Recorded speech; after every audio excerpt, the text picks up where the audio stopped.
What's going on, my friends? Simchal Fitness here.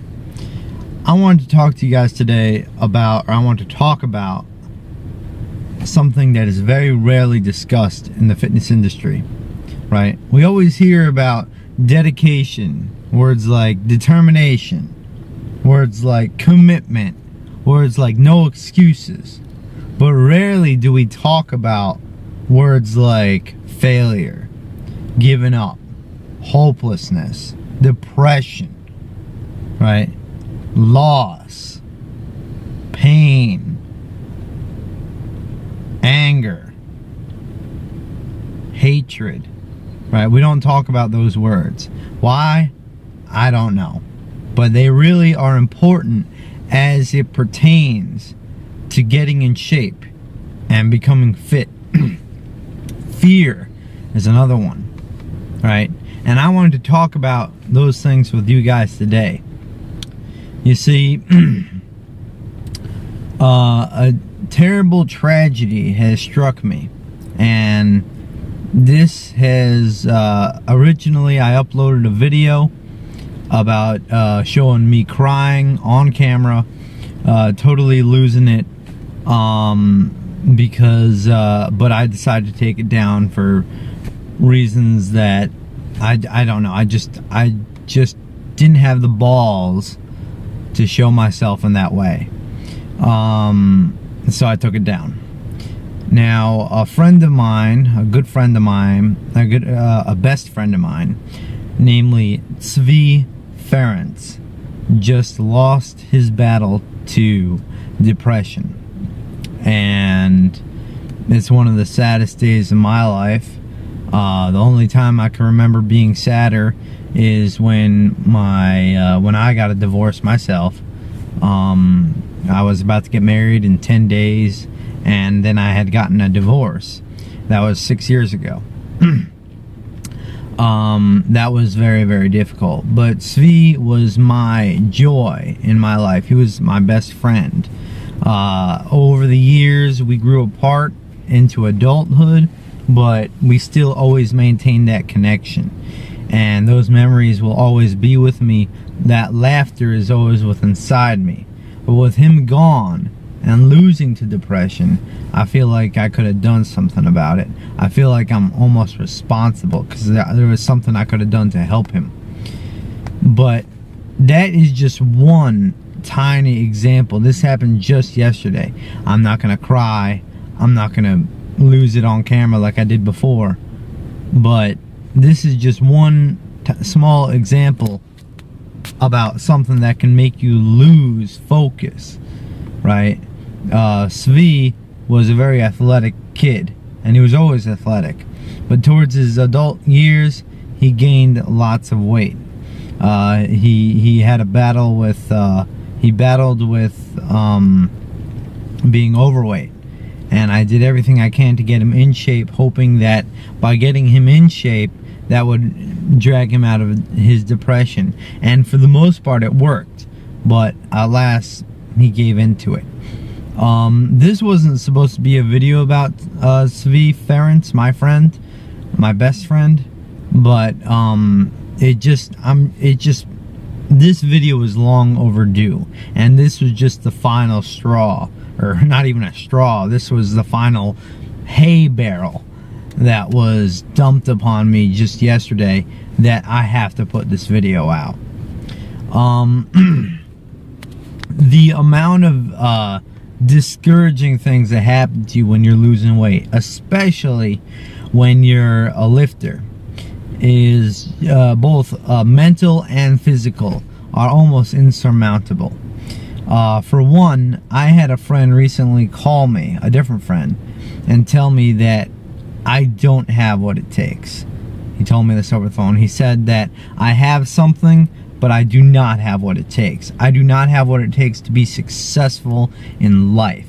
That I am missing something, right? That I'm missing something that that will prevent me from being successful, especially when it comes to getting in shape.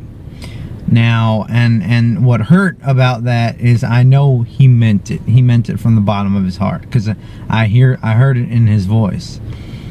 And it's really hard to tell somebody that you know cares so much about you and you care so much about them, to hear them say that to you in such an honest way. Now, it could be he was just jealous. That could also be. I'm getting in shape, I'm looking good. Could be he's just jealous, which is probably the case. But it still hurt, and it's still, I haven't forgotten it till this day, and I don't think I'm gonna forget that for a while.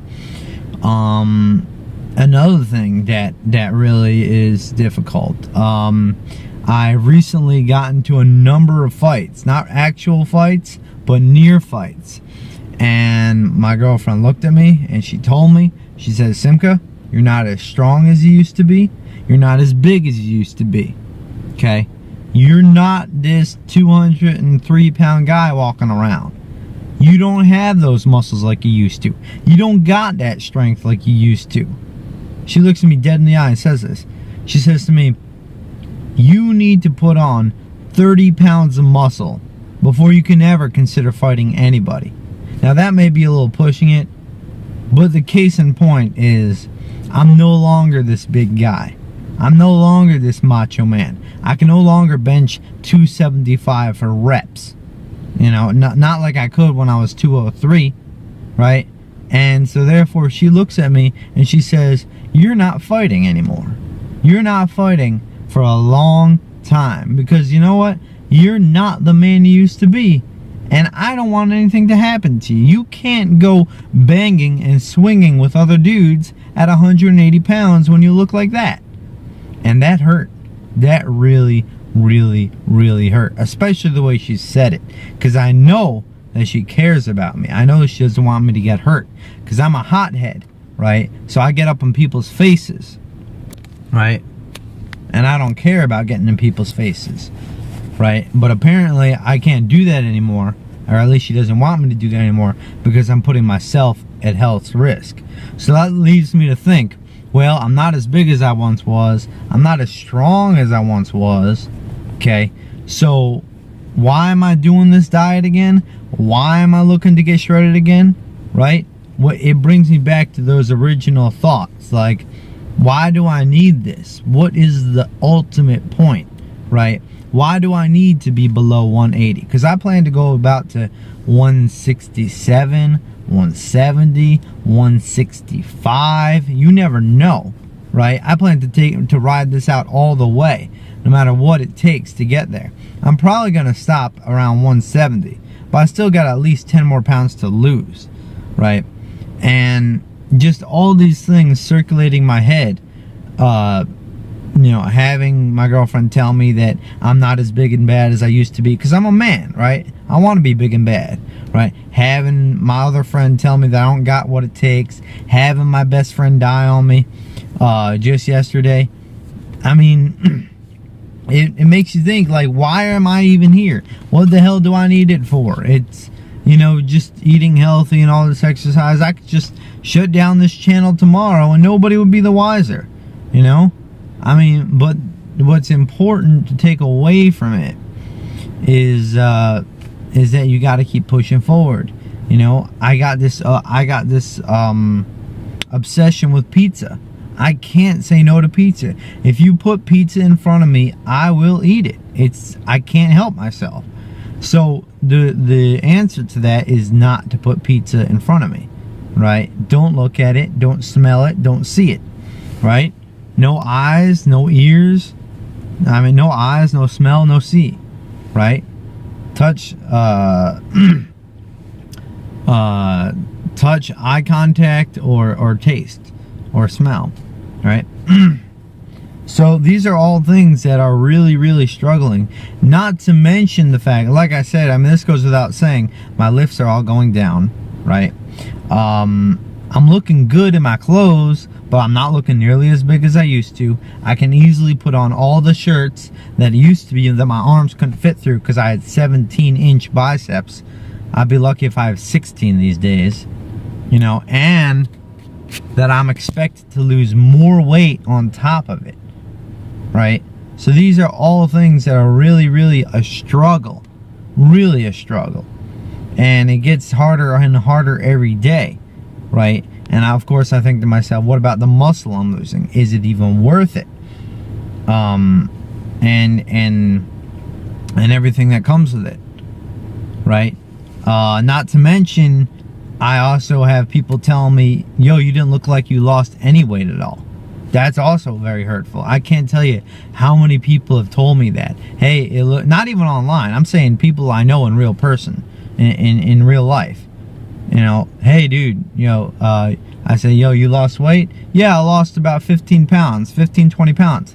Really? It looks like you lost 5 or 10. I hear that all the time, right? And that really disappointing. That's really upsetting, because it makes me think that I'm not making any gains at all, right?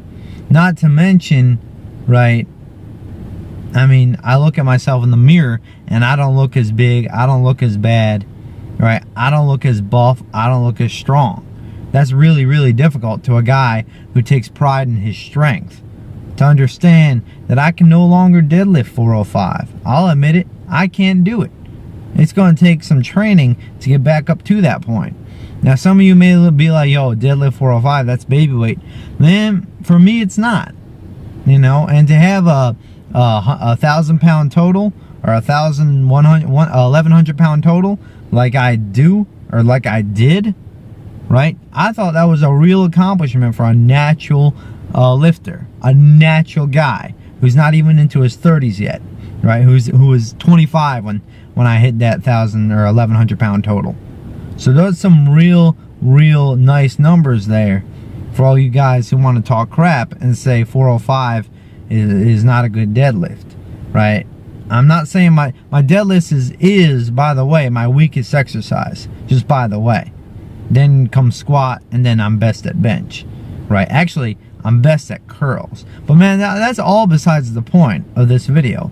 The point of this video is that life is going to hit you harder than you can possibly imagine. I just had to move the other day.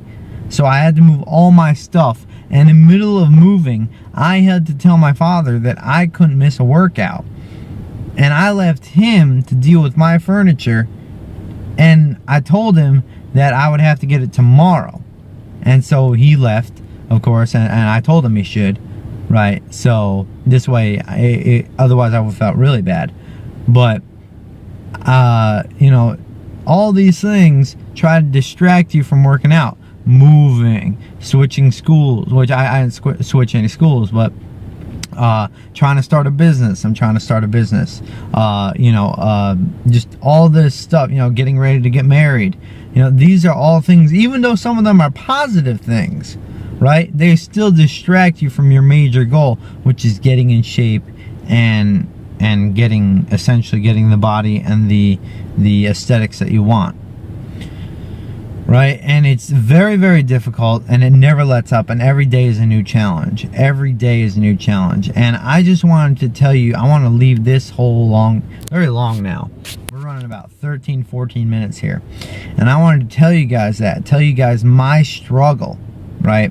About the muscle dysmorphia, about people, you know, telling me that I'm not losing weight, about hearing from a friend that I don't have what it takes, about having a friend die on me yesterday, a best friend commit suicide right under my nose, about having just all kinds of pain and anguish in my life.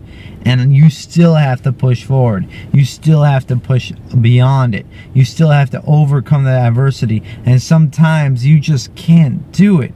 Sometimes it's just too hard. You just give up, and you got to get back on that damn horse and ride another couple of miles and just go another step. Push one more time. You know, and that's all it takes, man. That's all it ever is. And just pushing that last time, just getting in that last rep, you know, dragging yourself to the gym, even if there's only 25 minutes left till closing. I've done that before, right? As long as you made it there, you can give yourself a check, right? As long as you got there, as long as you didn't just give up, lie down, and go to sleep, right? Then that's all that matters. That's the difference between you and the winners. You, between winning and dying. I mean, between living and dying. I mean, it's just the bottom line. You got to move on. You got to pick yourself up, and you got to charge forward. And it's just the bottom line.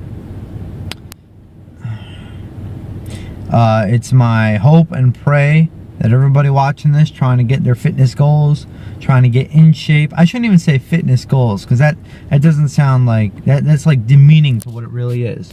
What we do here is raw. It's life. It's real. It's real as it gets. It doesn't get any realer than this.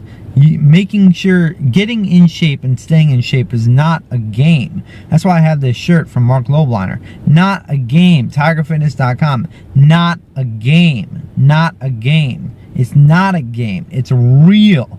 Real life. Real struggles. Real pain. Real struggle. Real devotion. You know, and the sooner we can all get that into our minds, the sooner we'll get to our goals, which is the ultimate good feeling, which is the ultimate satisfaction. That's the ultimate happiness, when you strive for something and you come out on top above all adversity, above all opposition. You still rise to the challenge. You still surmount the task at hand. That is the ultimate goal. That is the ultimate feeling. That is the ultimate redemption right there.